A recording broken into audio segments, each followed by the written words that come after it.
This is the first time in history we've had 130 million millennials and Gen Zs growing up and not able to stoke the homeownership fires like the generations before. And so over the last few years, we've seen a massive loss of availability.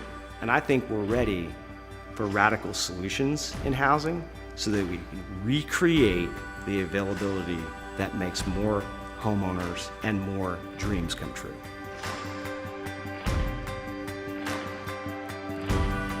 In my 20s, most people my age were able to go out and they would purchase their first property when they were 25 or 26. They probably wouldn't be married, but that would be the next step. And then you get married a few years later, you end up buying your first home as husband and wife, and now you're already into your second home.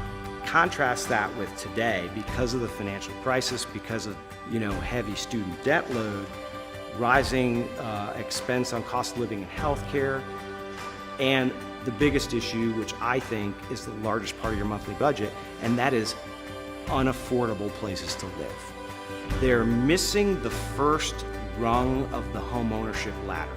Today, the average age has risen into the early 30s, and there are other things that transpire with that delay in home ownership. Every year you go by and you spend 38% or 40% of your income on rent, $1,200, $1,400, $1,800, that money is spent, it's gone. In home ownership, you're building wealth, you're building equity.